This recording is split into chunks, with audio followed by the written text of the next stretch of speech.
सच के साथ। नमस्कार, सिटी वाराणसी लाइव में आप सभी का स्वागत है। मैं हूं ममता चौरसिया। आइए नजर डालते हैं आज की हेडलाइंस पर।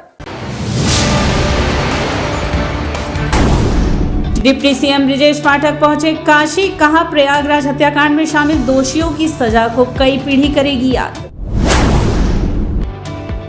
नगर निगम के नए नगर आयुक्त शिपू गिरी ने किया कार्यभार ग्रहण। सिंह मेडिकल के डॉक्टर अशोक सिंह को उनके ही सगे भाई से जान का खतरा, प्रशासन से की सुरक्षा मुहैया कराने की मांग। और दिल्ली के डिप्टी सीएम मनीष सिसोदिया की गिरफ्तारी को लेकर वाराणसी के आप कार्यकर्ताओं में रोष, जिला मुख्यालय पर किया प्रदर्शन। और अब खबरें विस्तार से। मनीष सिसोदिया की गिरफ्तारी को लेकर वाराणसी के आप कार्यकर्ताओं में रोष व्याप्त है। दिल्ली के उप मुख्यमंत्री मनीष सिसोदिया की गिरफ्तारी के बाद राजनीतिक हलकों में नया भूचाल आ गया है। उनकी गिरफ्तारी के खिलाफ आम आदमी पार्टी के कार्यकर्ताओं में जबरदस्त रोष है। कार्यकर्ताओं ने सोमवार को कचहरी स्थित मुख्यालय पर जुलूस निकालकर केंद्र सरकार के खिलाफ जमकर नारेबाजी की। मनीष सिसोदिया को रिहा करने की मांग करते हुए जिलाधिकारी के माध्यम से राष्ट्रपति को संबोधित ज्ञापन सौंपा। मनीष सिसोदिया की गिरफ्तारी की खबरें मीडिया में आते ही शहर का राजनीतिक माहौल गर्म हो गया। दर्जनों की संख्या में आपके नेता और कार्यकर्ता जिला मुख्यालय पहुंच गए। शास्त्री घाट पर सभा के बाद जुलूस निकला। कार्यकर्ता उद्योगपति गौतम अडानी और प्रधानमंत्री के खिलाफ पोस्टर लेकर चल रहे थे। इसके बाद जुलूस के साथ पहुंचे कार्यकर्ताओं ने डीएम को ज्ञापन सौंपा। आम आदमी पार्टी के प्रदेश प्रवक्ता मुकेश सिंह ने कहा कि सीबीआई, ईडी जैसी संस्थाओं को गुलाम बना बीजेपी सरकार विपक्षियों की आवाज दबाने का काम कर रही है और ये आम आदमी पार्टी से डरे हुए है। यह कायराना हरकत उनकी बौखलाहट का नतीजा है।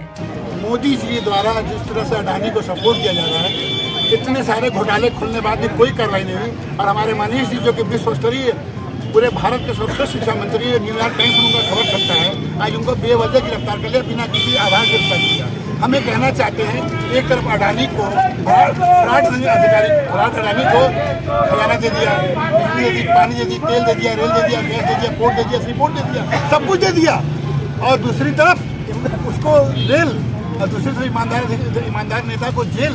नहीं चलेगा मोदी तुम्हारा ये खेल और हम हो जाओगे तुम हमारे आम आदमी पार्टी से टकरा के फेल। डिप्टी सीएम ब्रिजेश पाठक वाराणसी पहुंचे। वह पंडित दीनदयाल राजकीय चिकित्सालय में जन औषधि केंद्र का शुभारंभ किया। उत्तर प्रदेश के डिप्टी सीएम ब्रिजेश पाठक सोमवार को पंडित दीनदयाल राजकीय चिकित्सालय में जन औषधि केंद्र के उद्घाटन समारोह में बतौर मुख्य अतिथि शामिल हुए। इस दौरान उन्होंने मीडिया से बातचीत के दौरान पूर्व की सरकारों पर हमला बोलते हुए कहा कि 2017 से पहले दुकान पर कब्जा, मकान और प्लाट पर कब्जा, बहू बेटी की इज्जत खतरे में थी। कुल मिलाकर प्रदेश में अव्यवस्था का माहौल था। कानून व्यवस्था ध्वस्त हो चुकी थी। वहीं आज माहौल बदल चुका है। उत्तर प्रदेश की पहचान बदल चुकी है। डिप्टी सीएम ने आगे कहा कि डबल इंजन की सरकार में आर्थिक मोर्चे पर यूपी नंबर 1 बनने के लिए तेजी से आगे बढ़ रहा है। देश में सर्वाधिक सड़क वाला राज्य यूपी है। बिजली, स्वास्थ्य, शिक्षा आदि हर क्षेत्रों में काफी ज्यादा सुधार हुआ है। के अनुसार मांग के अनुसार जन औषधि केंद्र खुले। उसी अनुक्रम में आज 6 जन औषधि केंद्रों का आम जनमानस के लिए प्रारंभ किया जा रहा है और भी आवश्यकता अनुसार हम खोलने पर काम कर रहे हैं। भी 7 और खोलेंगे और आवश्यकता अनुसार समय लगातार आगे बढ़ते रहेंगे। इलाहाबाद वाले में जो इस तरह से घटना घटी है लगातार, देखिए घटना दुखद है। हमारी सरकार प्रतिबद्ध है। हम अपराधियों को कड़ी सजा देंगे, कड़ी से कड़ी सजा देंगे और आने वाले दिनों में आप देखें जब जांच पूरी हो जाएगी तो ऐसी सजा मिलेगी कि आने वाली पीढ़ियां भी, पुश्तें भी याद करेंगी। अपराधियों को ऐसी कड़ी सजा हम देने वाले। परिवार वाले लगातार मांग कर पूरे मामले को हम फास्ट ट्रैक कोर्ट में ले जाएंगे और शीघ्र कड़ी से कड़ी सजा न्यायालय के माध्यम से दिलाएंगे। सर, समाजवादी पार्टी लगातार जाति जनगणना देखिए आप इस प्रकार की देखिए उत्तर प्रदेश का जो विमर्श है बदल चुका है। पहले उत्तर प्रदेश का नैरेटिव समाजवादी पार्टी के शासनकाल में 2017 से पहले अपराध,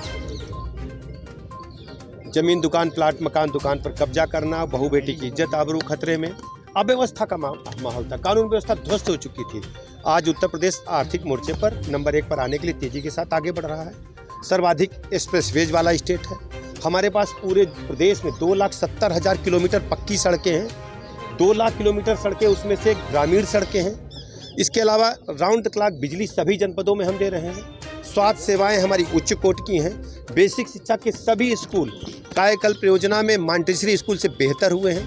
पूरे प्रदेश में पंचायत भवन सभी ग्राम पंचायतों में बेहतर से बेहतर बने हैं। जन सुविधाएं स्थानीय स्तर पर गांव में मिल रही है। जल जीवन मिशन के तहत घर घर नल से जल जा रहा है। माननीय प्रधानमंत्री नरेंद्र मोदी जी के मार्गदर्शन में, उनकी कृपा से। सिंह मेडिकल के डॉक्टर अशोक सिंह को उनके ही सगे भाई से जान का खतरा है। उन्होंने प्रशासन से सुरक्षा की मांग की है। मलदैया स्थित सिंह मेडिकल एवं रिसर्च सेंटर के निदेशक डॉक्टर अशोक सिंह को उनके ही सगे भाई से जान का खतरा है। उन्होंने प्रशासन से सुरक्षा मुहैया कराने की मांग की है। उनका कहना है कि उन्हें जान से मारने की धमकी दी गई है। प्रयागराज में हाल ही में राजूपाल हत्याकांड के अहम गवाह की हत्या को देखते हुए मैं इस धमकी को हल्के में नहीं ले रहा हूं। मैं चाहता हूं कि प्रशासन को इस पर गंभीरता से जांच कराना चाहिए। मलदैया स्थित अस्पताल परिसर में सोमवार को प्रेस वार्ता में बताया कि मामला संपत्ति से जुड़ा है। गाजीपुर में हमारी पैतृक संपत्ति है और नए कानून के मुताबिक उसमें बहनों का भी हक है। मैं बहनों को भी उस संपत्ति में हक दिलाना चाहता हूं, लेकिन मेरा भाई और उसकी पत्नी बहनों को संपत्ति में अधिकार देना नहीं चाहते। उन्होंने बताया कि इस मामले में वह पिछले 4 साल से जिला व पुलिस प्रशासन को पत्र भेजकर शिकायतें कर रहा हूं, लेकिन कार्यवाही नहीं की गई। उनका कहना है कि विवाद और धमकी के पीछे गाजीपुर के एक नेता का हाथ है। उन्होंने बताया कि धमकी के बाद उन्होंने अपने भाई से बात भी की, लेकिन वह मानने को तैयार नहीं है।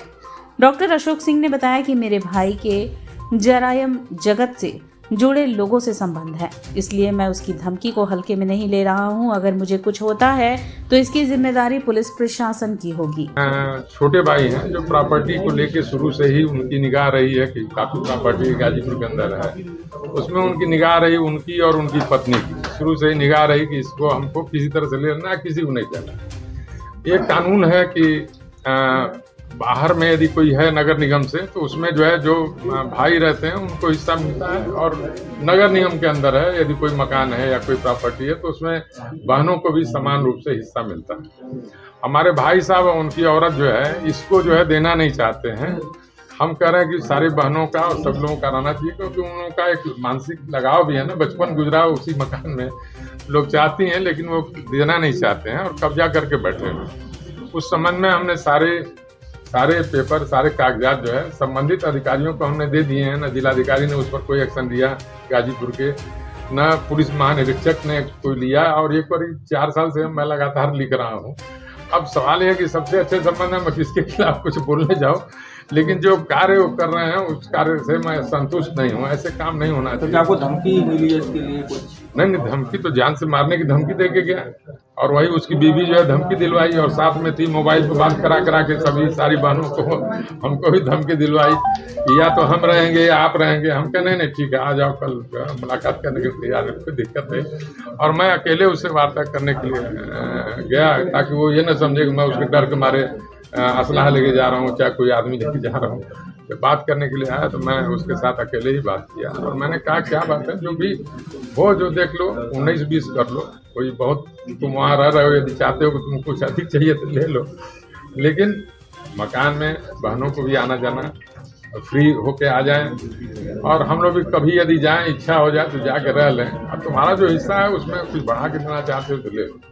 ये वार्ता हुई, लेकिन वो मानने को तैयार। मां के अस्थि कलश को गंगा में विसर्जित करने के लिए तमिलनाडु के पूर्व मुख्यमंत्री ओ पन्नीर सेल्वम काशी पहुंचे। तमिलनाडु के एडीएमके पार्टी के पूर्व मुख्यमंत्री ओ पन्नीर सेल्वम अपने छोटे भाई राजा साले सिल्वर राज और कुछ सहयोगियों के साथ काशी के हनुमान घाट अपनी मां की अस्थि कलश के साथ पहुंचे। काशी में उनके तमिलनाडु के पुरोहित नारायण धनपाठी ने बताया कि पूर्व मुख्यमंत्री जी की माताजी का स्वर्गवास हो गया है, जिनकी अस्थि कलश को लेकर ये लोग आए हैं और मुहूर्त के अनुसार सारा अनुष्ठान किया जा रहा है, जिसके लिए हम सब लोग नाव से हनुमान घाट से पहले दशाश्वमेध घाट पर गए। वहां मुख्यमंत्री जी अपने छोटे भाई के साथ स्नान करके रीति रिवाज के तहत पिंडदान और कुछ अनुष्ठान किए। उसके बाद सब लोग मणिकर्णिका घाट पर गंगा के बीचों बीच जाकर अस्थि कलश को गंगा जी में प्रवाहित किए। ये दशाश्वमेध घाट में पूजन होगा अस्थि का, फिर इसके बाद यहाँ से हम ले चलेंगे मणिकर्णिका घाट पर, वहाँ पे विसर्जन करेंगे। अस्थि विसर्जन मणिकर्णिका? हाँ जी। कौन कौन साथ में आए? हमारे साथ में हैं श्रीनिवास शास्त्री जी, मैं नारायण धनपाठी हूँ, हनुमान घाट काशी में मैं रहता हूँ। हमारे साथ हैं श्रीनिवास शास्त्री जी, वो दिल्ली में रहते हैं, और हमारे साथ एक हैं सुनील शास्त्री जी। हम 3 लोग आए हुए हैं। मुख्यमंत्री जी के साथ में कौन कौन है? मुख्यमंत्री जी के साथ उनके छोटे भाई आए हुए हैं, फिर उनके साले साहब आए हुए हैं। नगर निगम के नए नगर आयुक्त शिपू ने कार्यभार ग्रहण किया। नवनियुक्त नगर आयुक्त शिपू गिरी ने आज सोमवार को पूर्वाह्न 12 बजे नगर निगम मुख्यालय स्थित अपने कार्यालय कक्ष में कार्यभार ग्रहण किया। कार्यभार ग्रहण करने के पश्चात नगर निगम के सभी अधिकारियों से परिचय प्राप्त किया गया। उपस्थित पत्रकार बंधुओं एवं छायाकारों के साथ वार्ता में 2017 बैच के आईएएस अधिकारी तथा नगर आयुक्त शिपू गिरी ने बताया कि वाराणसी शहर में आगामी होने वाले G20 सम्मेलन स्मार्ट सिटी स्वच्छ सर्वेक्षण 2023 वाराणसी नगर की बेहतर साफ सफाई, भारत सरकार एवं राज्य सरकार द्वारा संचालित परियोजनाओं को समयबद्ध एवं गुणवत्तापूर्ण निस्तारण कराना तथा मुख्यमंत्री IGRS संदर्भ एवं विभिन्न पटलों के माध्यम से प्राप्त शिकायतों का गुणवत्तापूर्ण निस्तारण कराना उनकी प्राथमिकता होगी। उसके बाद नगर आयुक्त ने नगर निगम मुख्यालय भवन में भ्रमण किया तथा विभिन्न विभागों की जानकारी प्राप्त की। उसके बाद नगर आयुक्त द्वारा Kashi integrated command control centre का निरीक्षण किया गया तथा किए जा रहे कार्यों की जानकारी प्राप्त की गई। बनारस एक काफ़ी बड़ा नगर निगम है, आबादी करीब 15 लाख के करीब में है। शासन की प्राथमिकता वाले शहरों में से एक है। हम बहुत ही जल्द G20 होस्ट करेंगे यहाँ पे। हम सभी को पता है कि बनारस एक स्मार्ट सिटी भी है, तो हमारी हमेशा से प्राथमिकता है कि बनारस को एक स्वच्छ एवं अत्याधुनिक सिटी के रूप में डेवलप किया जाए। हम हमेशा चाहेंगे कि यहाँ के नागरिकों के ग्रीवेंसेस का जल्द से जल्द रिड्रेसल हो, उनके अच्छे से अच्छी सुविधाएं को उपलब्ध कराया जाए। सर, अतिक्रमण की समस्या सबसे बड़ी है बनारस में, तो इसको लेकर क्या कुछ प्लानिंग है? जी, हम सभी के साथ सभी स्टेक होल्डर्स को एक साथ ले करके इस समस्या का निस्तारण करेंगे, क्योंकि हमारी समस्याओं का हम एक साथ मिल करके ही निस्तारण कर सकते हैं। स्मार्ट सिटी तहत क्या होगा?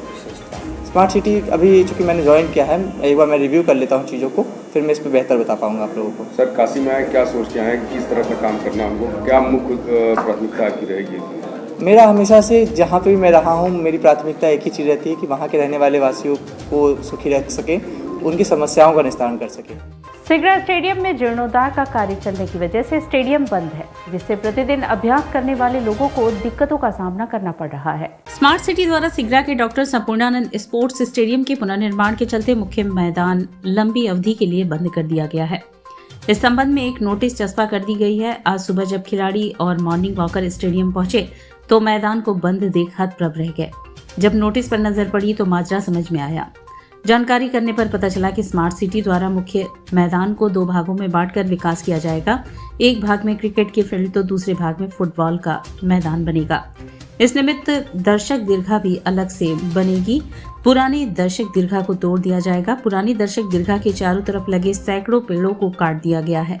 इसमें न सिर्फ हजारों पक्षियों का आशियाना छिन गया, बल्कि दर्शक दीर्घा की शीतलता भी चली गई। स्टेडियम का निर्माण 3 चरणों में किया जा रहा है। प्रथम चरण में स्विमिंग पूल के साथ साथ बहुउद्देशीय क्रीड़ा हॉल का निर्माण किया जा रहा है, तो दूसरे चरण में मुख्य मैदान में निर्माण कार्य आरंभ किया गया है। स्मार्ट सिटी के PRO शाकंभरी नंदन ने बताया कि प्रथम चरण का कार्य अगस्त 2023 में पूर्ण होगा, वहीं दूसरे चरण का कार्य सन 2024 में पूरा करने का लक्ष्य रखा गया है। और यहाँ वक्त चला है एक छोटे से ब्रेक का। मिलते हैं ब्रेक के बाद। वाराणसी लाइव, सच के साथ। इंटरनेशनल हिंदू स्कूल है। साइंस, मैथ एवं कंप्यूटर लैब, सुसज्जित लाइब्रेरी, वाहन की उत्तम व्यवस्था, विभिन्न खेलों की शिक्षा, बच्चों के शारीरिक एवं मानसिक विकास हेतु योगा का प्रशिक्षण सुविधा। इतना ही नहीं, आपके छोटे बच्चों के लिए एक ऐसी जगह जहां हम देते हैं शिक्षा के साथ साथ मौज मस्ती भरा वातावरण। International Hindu school, Nagwa, Lanka, Varanasi. Swami Harsevanand public school, वातानुकूलित छात्र छात्राओं हेतु छात्रावास की सुविधा, हरितिमा युक्त खेल का मैदान, indoor game, outdoor game, NCC, ABC certificate तथा कैरियर काउंसलिंग की सुविधा, विज्ञान, कला तथा कॉमर्स के साथ वैकल्पिक विषयों की एक लंबी श्रृंखला, कम फीस में उत्कृष्टम अध्ययन की व्यवस्था। शहर के सभी भागों क्षेत्र में बस की सुविधा, विज्ञान, कंप्यूटर तथा सभी आधुनिकतम प्रयोगशाला है। ऑडियो वीडियो क्लासेस की सुविधा। Swami Harsevanand public school and hostel, शिक्षण समूह, शाखाएं Hadwa Ghat, Ramna, Varanasi. Phone number 9554995413। Jagatganj, Varanasi. Phone number 7408457111।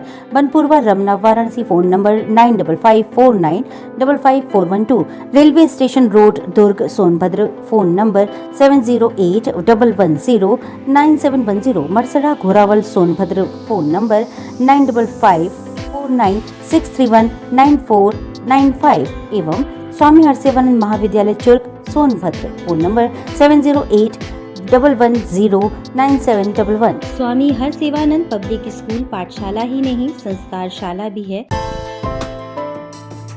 बाल विद्यालय माध्यमिक स्कूल मां गंगा के तट पर स्थित एक उत्कृष्ट स्कूल, LKG से क्लास 12 तक, affiliated to CBSE New Delhi, state of the art computer lab, बच्चों के खेलने कूदने की उचित व्यवस्था, smart classes for better understanding, बच्चों को खेलने एवं कल्चरल एक्टिविटीज के लिए एक विशाल ग्राउंड एवं स्टेज, फिजिक्स का प्रैक्टिकल, उत्कृष्ट केमिस्ट्री लैब, संगीत की कक्षाएं, खेल कूद की व्यवस्था जैसे बास्केटबॉल इत्यादि, योग्य शिक्षकों एवं शिक्षिकाओं द्वारा पठन पाठन की व्यवस्था, उत्कृष्ट ट्रांसपोर्ट की उचित व्यवस्था। आज ही प्रवेश हेतु संपर्क करें। बाल विद्यालय माध्यमिक स्कूल, प्रहलाद घाट, वाराणसी। मोबाइल 8009181568 एवं डुमरी पड़ाव, वाराणसी। मोबाइल 8009181549। कोरोना वायरस ने देश में एक बार फिर से रफ्तार पकड़ ली है। ऐसे में जरूरी है कि सभी लोग पूरी एहतियात बरतें। घर से बाहर निकलते समय मास्क का सदैव प्रयोग करें। समय समय पर हाथों को सैनिटाइजर से सैनिटाइज करें। ज्यादा भीड़ भाड़ वाली जगहों में जाने से बचें। 2 गज की दूरी का पालन करें। स्वस्थ रहें, सुरक्षित रहें। जनहित में जारी वाराणसी लाइव। वाराणसी लाइव, सच के साथ। और ब्रेक के बाद पुनः आपका स्वागत है। रविवार को नवनीता कुंवर लाइफ साइंसेज प्राइवेट लिमिटेड का भव्य उद्घाटन हुआ। नवनीता कुंवर लाइफ साइंसेज प्राइवेट लिमिटेड का रविवार को भव्य उद्घाटन हुआ। इस समारोह के मुख्य अतिथि वरिष्ठ कार्डियोलॉजिस्ट डॉक्टर PR सिन्हा ने विधि विधान से पूजन अर्चन व फीता को काट कर किया। समारोह में आए हुए अतिथियों का स्वागत टीका लगाकर और मंत्रोच्चार के बीच किया गया। मुख्य अतिथि का स्वागत राजेश राय द्वारा बुके एवं स्मृति चिन्ह प्रदान करके किया गया। इस अवसर पर मुख्य अतिथि ने अपने आशीर्वचन में कहा कि संस्था को मेरी हार्दिक शुभकामनाएं हैं। यह संस्था रात दिन तरक्की करे और सफलता प्राप्त करे, यही मेरी शुभकामनाएं हैं। मैं इन लोगों को बधाई देना चाहता हूँ। इस साहसिक एफर्ट इसलिए बोलूँगा कि ये बहुत कंपटीशन वाला चीज़ है, लेकिन इन पे मुझे विश्वास इसलिए है कि मैं इन लोगों को बहुत साल से जानता हूँ और दवा में करीब 30% डुप्लीकेट होता है। तो ये लोग खुद मैन्युफैक्चर कर रहे हैं, खुद डिस्ट्रीब्यूट कर रहे हैं, सब कुछ कर रहे हैं। तो उस हिसाब से ये इनका सराहनीय और साहसिक दोनों काम है। तो इस पे इन्होंने बहुत ज़्यादा जोर दिया है। हमने एज डॉक्टर हम बहुत साल से प्रैक्टिस करते आ रहे हैं। इनकी पैकिंग, इनकी दवा का मैन्युफैक्चरिंग यूनिट जो इन्होंने मुझे बताया वो बिल्कुल अप टू द मार्क है। तो मैं उम्मीद करता हूँ कि बिल्कुल इन लोगों को पूरी सफलता मिले। मेरे इनके साथ पूरी मैं इनको तहे दिल से धन्यवाद भी दूंगा और ये भी कहूँगा कि इसी तरह ये और अच्छे काम करते रहें और अच्छे प्रोडक्ट्स ले आएँ। और दाम के हिसाब से भी इन्होंने काफ़ी ध्यान रखा हुआ है कि पूर्वांचल की जनता जो थोड़ा गरीब है उस हिसाब से इसका दाम की कैपिंग पे ध्यान रखा जाए। संस्था के डायरेक्टर प्रवीण राय ने बताया कि नवनीता कुंवर लाइफ साइंसेज प्राइवेट लिमिटेड संस्था दवाइयां बनाकर उसे पूरे यूपी में सप्लाई करती है।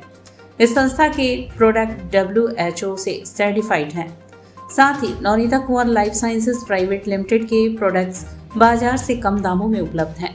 अपना प्रोडक्ट लॉन्च किया है जो थर्ड पार्टी मैन्युफैक्चरिंग करा करके और ईशन फार्मा चंडीगढ़ से वहाँ से हम लेकर के आए यहाँ पर। ये हम पूरे ऑल ओवर यूपी इसे डिस्ट्रीब्यूट करेंगे। अपना खुद का प्रोडक्ट है ये, जिसे हमारी मैन्युफैक्चरिंग यूनिट है चंडीगढ़ में। और ये प्रोडक्ट जो है हमारा अपना मोनोपोली से मार्केट में सेल आउट होगा। प्रवीण जी, कौन कौन से प्रोडक्ट आप लॉन्च किए हैं? ये हमने साइक्लोफेनाक पैरासीटामोल, कुछ PPIs, digestive enzyme, cough syrup, diclogel और एजिथ्रोमाइसिन, सिफिक्जिम, इन प्रोडक्ट्स को लेकर हम साथ चल रहे हैं। दाम के बारे में बात की जाए तो क्या क्या कॉस्टिंग होगी? कॉस्टिंग से देखिए मिनिमम कॉस्टिंग हमने रखी है, जो मार्केट में बड़े प्रोडक्ट्स जिस कॉस्ट में मिल रहे हैं उनसे थोड़ा डाउन करके कॉस्टिंग रखी है, ताकि मैनकाइंड में इसका यूज़ ज़्यादा से ज़्यादा हो सके, पेशेंट्स को ज़्यादा लाभदायक हो। हमारा प्रोडक्ट जब बन रहा था उस समय भी हमारे क्वालिटी एश्योरेंस के, क्वालिटी कंट्रोल के लोग वहाँ पर मौजूद थे।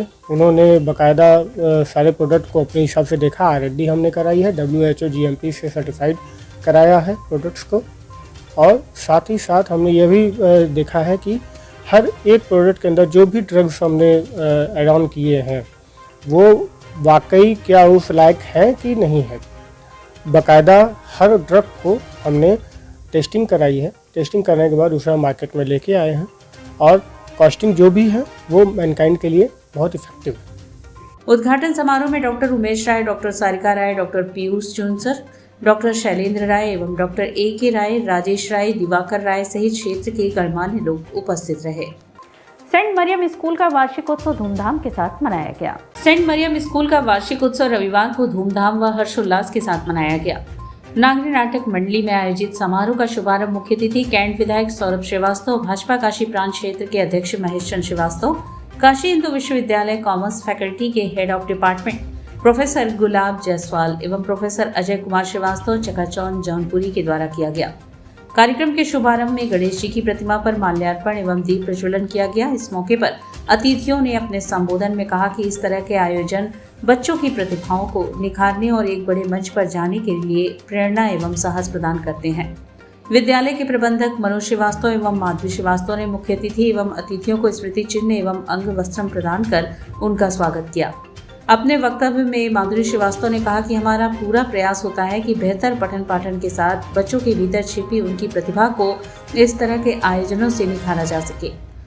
कार्यक्रम में बच्चों के द्वारा गणेश वंदना के साथ शिव स्तोत्रम, सेफ गर्ल, स्कूल चले हम इतनी सी हंसी, झांसी की रानी, बटरफ्लाई, शहीद विभिन्न कार्यक्रमों में शानदार प्रस्तुतियों से सभी को मंत्रमुग्ध कर दिया। तकरीबन 500 बच्चों ने भाग लिया हुआ है और कार्यक्रम का मुख्य उद्देश्य होता है कि बच्चों के अंदर की छिपी हुई प्रतिभा जो है इस तरह के कार्यक्रम कराने से वो निकल करके आती है।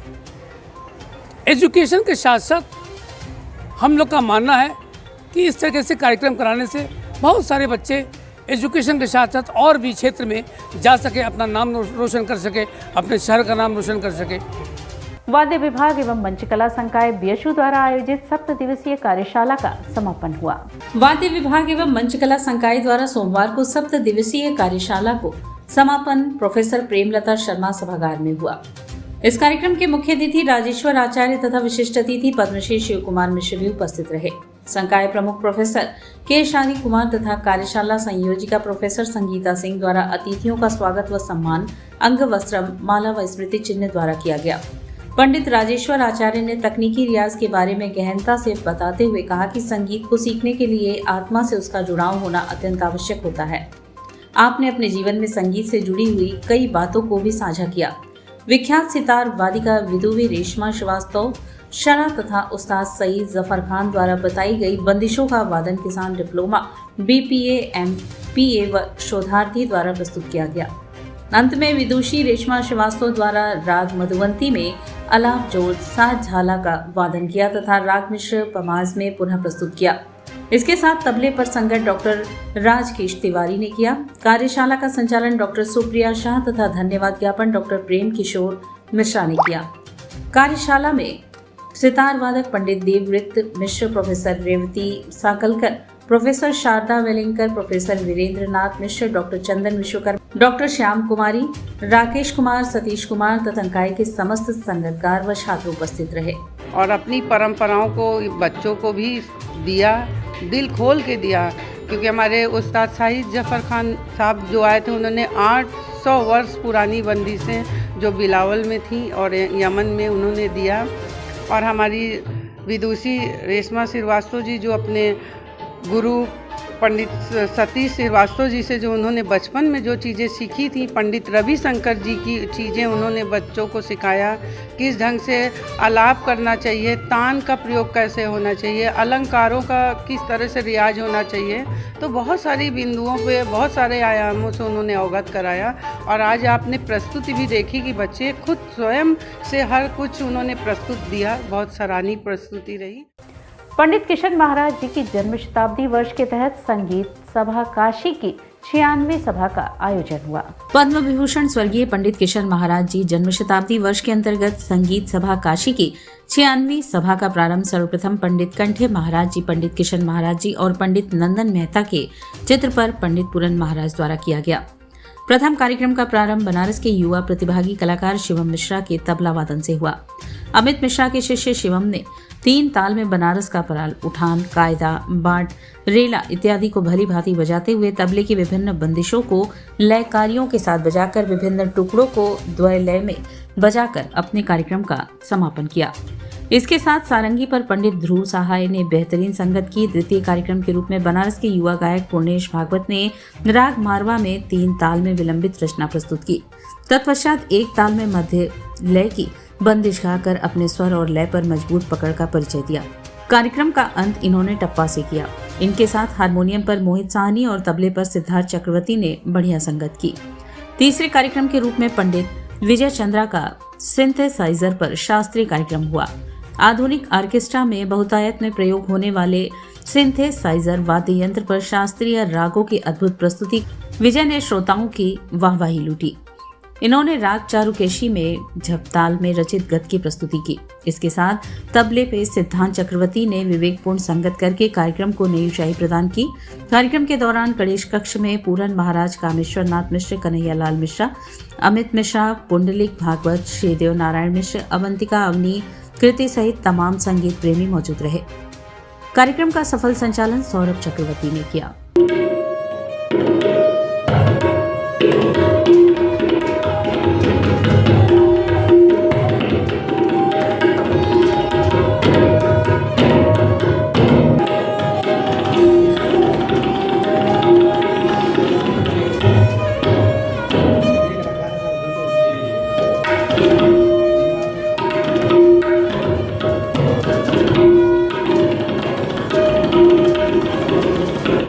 रामकटोरा स्थित श्री रानी सती मंदिर में फाल्गुन महोत्सव का आयोजन हुआ। रामकटोरा स्थित प्राचीन श्री रानी सती मंदिर में रविवार की शाम फाल्गुन महोत्सव का शुभारंभ हुआ। इस दौरान मंदिर में विशेष श्रृंगार किया गया। साथ ही होली गीत व भजन सुनकर श्रोता मंत्रमुग्ध हो गए।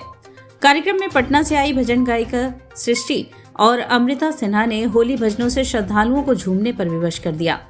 रानी सती श्याम भक्त मंडल के कलाकारों ने भी संगीतमय माहौल में होती और रानी सती दादी के भजनों को प्रस्तुत किया। श्रद्धालुओं ने गुलाब की पंखुड़ियों से होली खेली। कार्यक्रम आयोजक निधि देव अग्रवाल ने इस अवसर पर कहा कि फाल्गुन माह में काशी में होली के उत्सव शुरू हो गए हैं। इसी क्रम में झुंझुन वाली सेठानी रानी सती का उत्सव आयोजित किया गया है। दादी के चरणों में होली के सुखद पलों का अनुभव लेकर अपने जीवन को सफल बना रहे हैं। कार्यक्रम की व्यवस्था रमेश चौधरी, संजय झुंझुनवाला, वीरेंद्र अग्रवाल ने संभाली। अतिथियों का स्वागत दीपक बजाज, शरतना और रवि बगुना ने किया। महिला कलाकारों को मधु तुलसियान और नीता झुंझुनवाला ने सम्मानित किया। सवामनी प्रसाद का वितरण आनंद तुलसियान और गोपाल तुलसियान ने किया। फागुन माह का महीना है और पूरे भारतवर्ष में फागुन की होली की धूम है। इसी क्रम में बाबा की महाशिवरात्रि के साथ ही काशी के अंदर चारों तरफ होली का उत्सव धूमधाम से मनाया जा रहा है। आज झुंझुनू की सेठानी रानी सती दादी का मंदिर रामकटोरा में, यहाँ भक्त बाहर से आई कलाकार के भजनों पे होली का उत्सव मना रहे हैं। Kohinoor miss and mrs India प्रतियोगिता में वाराणसी की आकांक्षा ने काशी का नाम रोशन किया। वाराणसी की रहने वाली आकांक्षा त्रिवेदी ने 29 जनवरी को Kohinoor miss and mrs India प्रतियोगिता में मिसेज इंडिया इंटरनेशनल का खिताब जीत लिया। इस प्रतियोगिता का आयोजन NH इवेंट एवं श्री S इवेंट के संयुक्त तत्वाधान में लखनऊ स्थित एक होटल में हुआ था। प्रतियोगिता में दिल्ली, उत्तर प्रदेश एवं कोलकाता से कुल 18 प्रतिभागियों ने भाग लिया। प्रतियोगिता कुल 3 चरणों में थी। प्रतियोगिता से 3 दिन पूर्व फेमस कोरियोग्राफर कोमल सोनी और वाशु तिवारी ने प्रतिभागियों को प्रशिक्षित किया। प्रतियोगिता में जूनियर वर्ग की आकांक्षा त्रिवेदी ने मिसेज इंडिया इंटरनेशनल का खिताब जीत लिया। सिटी वाराणसी लाइव की टीम से बातचीत के दौरान आकांक्षा त्रिवेदी ने बताया कि आकांक्षा त्रिवेदी बसंता कॉलेज की लेक्चरर हैं। एकेडमिक्स के साथ साथ आकांक्षा गेम्स में भी अव्वल रही है। उन्होंने अपने जीवन का आदर्श उनके पिता शिशिर त्रिवेदी को बताया, जो retired deputy SP UP police अधिकारी हैं, जिन्हें प्रेसिडेंट मेडल से नवाजा गया है। इन्होंने बताया कि इनके पति शेखर खन्ना दृष्टि IAS के लेक्चरर ने इनको बहुत सपोर्ट किया है। इस प्रतियोगिता में निर्णायकों में मुख्य रूप से दिशा तिवारी, किरण सिंह, संजय सिंह एवं रईस अहमद उपस्थित रहे।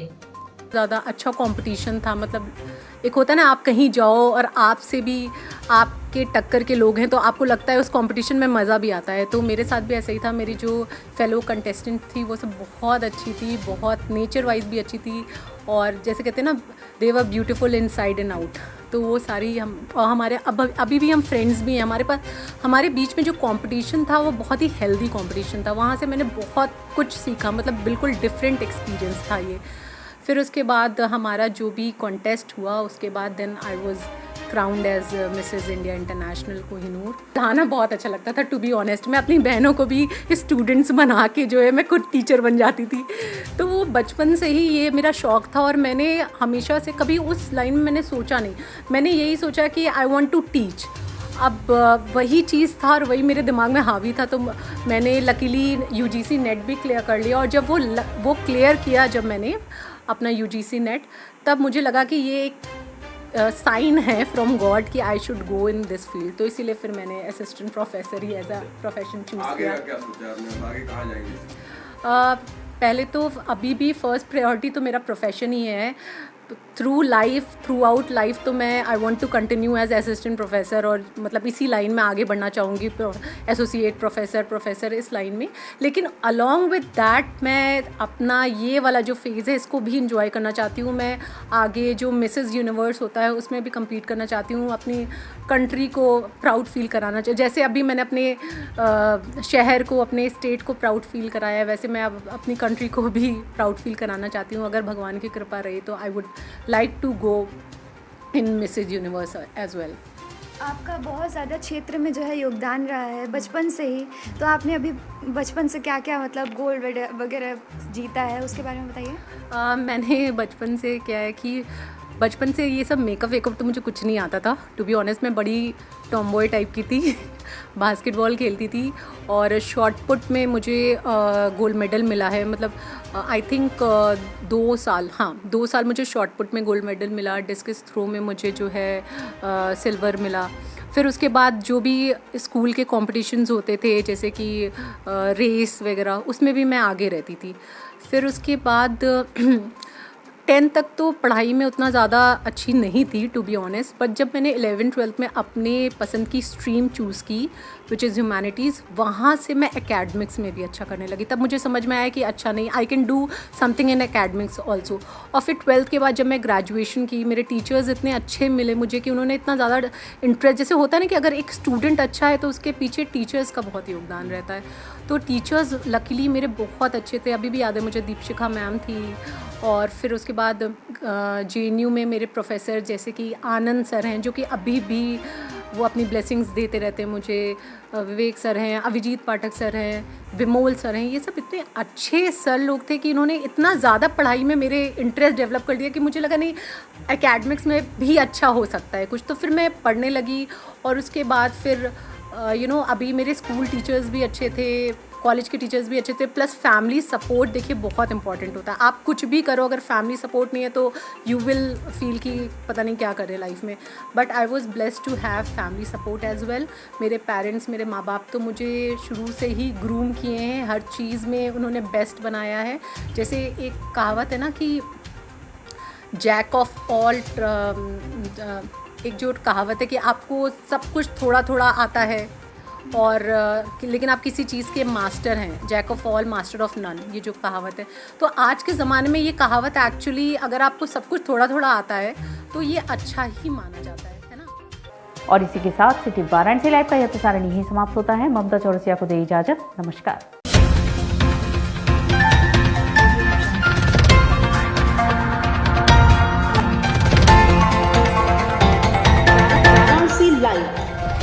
के साथ।